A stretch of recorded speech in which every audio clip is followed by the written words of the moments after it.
සුබ දවසක් කියලා හැම දිනකටම අද වීඩියෝ එකෙන් මම කියන්න බලාපොරොත්තු වෙන්නේ ටිකක් වෙනස් මේ දවස්වල කතා කරන මාතෘකාවක් ගැන. වාහනවලට අපි අමතරව හයි කරගන්න නැත්නම් මැනුෆැක්චරර් දෙන්නේ නැතුව අපි අපේ වුණාවට හයි කරගන්න උපකරණ තියෙනවා. ඒක මොඩිෆිකේෂන් කියලා අපි කියන්නේ සාමාන්‍යයෙන්. හැබැයි මොඩිෆිකේෂන් වලදී අපි කරන විවිධ වර්ග තියෙනවා මොඩිෆිකේෂන්. අපි එන්ජින් මොඩිෆිකේෂන් කරනවා, බොඩි පැත්ත කරනවා, තව ඉලෙක්ට්‍රොනික පැත්තේ මොනවා හරි මොඩිෆිකේෂන්, ඒ වගේ විවිධ මොඩිෆිකේෂන් තියෙනවා. දැන් මෙතනදී මම අද කතා කරන්නේ අනිත් මොඩිෆිකේෂන් ගැන. මේ පොඩ්ඩක් මේ ලයිට් සබ්වූෆර් වගේ හයි කරගන්න ඕනේ අපේ වෙහිකල් ඕනර්ස්ලා. මේ වගේ උපකරණ, ඒකට ලයිට් හරි සබ්වූෆර් වගේ ආෆ්ටර් මාකට් හයි කරගන්න උපාංග වලින් තමන්ගේ බජට් එකට වෙන බලපෑම ගැන. මේක ගැන ගොඩක් දෙනෙක් ඇත්තටම කතා කරනවා අඩුයි. මේ උපකරණ හයි කරගන්න ඕන බජට් එක ගැන මම කියන්නේ උපකරණ හයි කරගෙන පාවිච්චි කරද්දී අපේ බජට් එකට පොඩි බලපෑමක් වගේ වෙනවා. අන්න ඒක තමයි මම මෙතනදී කියන්නේ. ඇත්තටම කියනවා නම් මේ අපි මැනුෆැක්චරර් වාහනේ හදලා ඉවනකොට එයා කියනවා එක්තරා ෆුවල් කන්සම්ප්ෂන් එකක් මේ වාහනේ. කන්සම්ප්ෂන් එක කියලා කියන්නේ මේ ෆුවල් මේක වැඩ කරනවා කියමුකෝ ලීටරයට කිලෝමීටර් 18. අන්න ඒ වගේ එක ගාණක් තියෙනවා මේක වැඩ කරනවා කියන්නේ. අන්න ඒ කියන නම්බර් එකට පොඩි බලපෑමක් සිද්ධ වෙනවා ඔය කියන උපාංග අමතරව හයි කරගත්තා. මම අන්න ඒක ගැන තමයි මේ කියන්න ලෑස්ති වෙන්නේ. එතකොට ඔයාලා දැකලා ඉතින් පාරේ ගොඩක් ධාවනය වෙන වාහනවල අමතර විදුලි පහන් නැත්නම් අමතර ලයිට්ස් හයි කරලා තියෙනවා. ඒ අමතර ලයිට්ස් වගේම සමහර කට්ටිය සබ්වූෆර් වගේ දේවල් හයි කරලා තියෙනවා වාහනේට එන්නේ නැති ඒවා. ඒකෙන් වෙන බලපෑම මෙන්න මේකයි. ඔයාලා වාහනයක සියලු විදුලි පද්ධති ක්‍රියාත්මක කරන්නේ සාමාන්‍ය විදිහට ගත්තොත් වාහනේ බැටරියෙන්. ඒක ඕන කෙනෙක් දන්නවා වාහනේ බැටරියෙන් තමයි ඔය කියන වාහනේ විදුලි පද්ධති ටික ක්‍රියාත්මක කරන්නේ. හැබැයි ඔය බැටරි එක අපි දන්නවා විදුලි උපකරණයක් ක්‍රියාත්මක වෙද්දී බැටරිය බහින.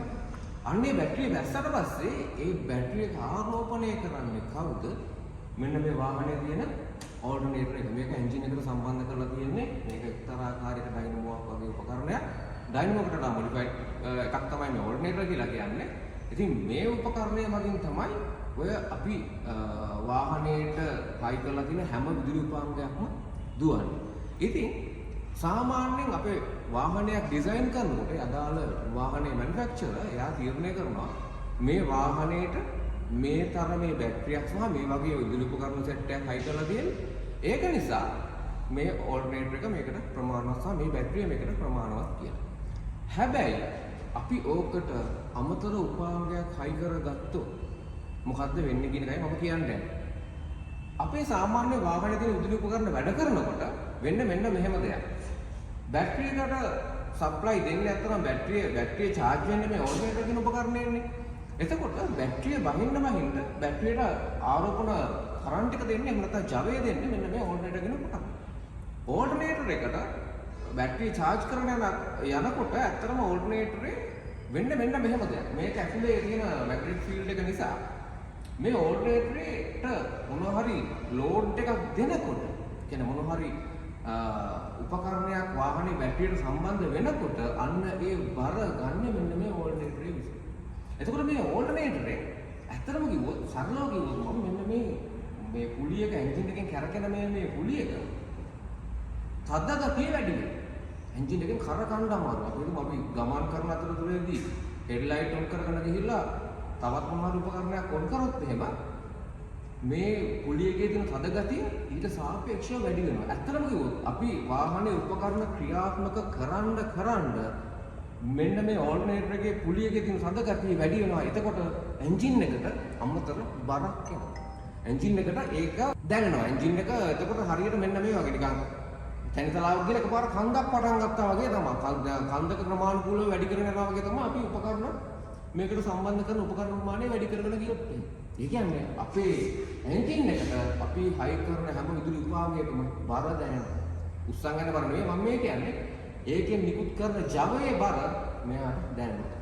ඉතින් එතකොට ආන තේරෙනවා එන්ජින් එකට දෙන බර වැඩි වෙනවා කියලා කියන්නේ අපේ එන්ජින් එක ශක්තිය ලබා ගන්න එක ෆියුල් වලින්. ෆියුල් වලට යන වියදම වැඩි වෙනවා කියන එක.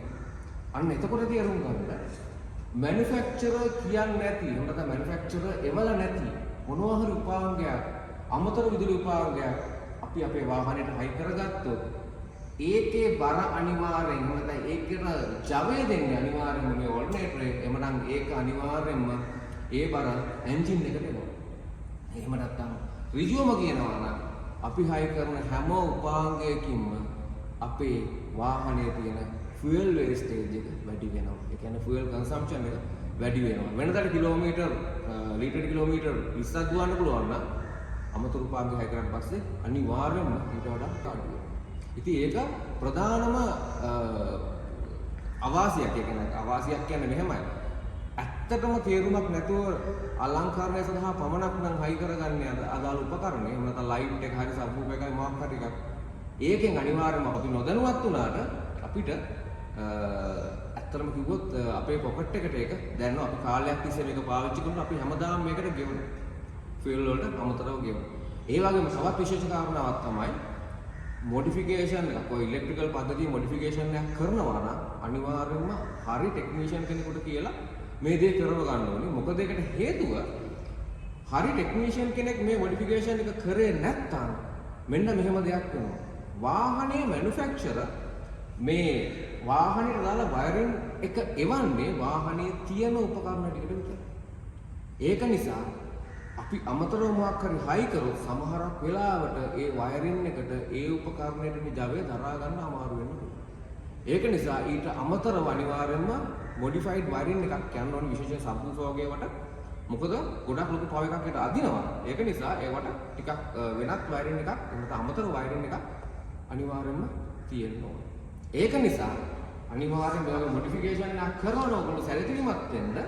මොකද මොඩිෆිකේෂන් එකේ අපි දකින අලංකරණයට වඩා දෙයක් ඒක ඇතුලේ තියෙනවා. එක අතකින් ඒක අපේ බජට් එකට එහෙම නැත්නම් අපේ පොකට් එකට බලපානවා. අනිත් පැත්තෙන් ඒක අපේ වාහනේ ආයු කාලයට බලපානවා. ඒ හින්දා මේ දෙකම ගැන හොඳට සැලකිලිමත් වෙන්න. මම හිතනවා යම් කිසි දෙයක් ඔයගොල්ලෝ ඉගෙන ගන්න ඇති අද වීඩියෝ එකෙන් කියලා. බොහොම ස්තුතියි.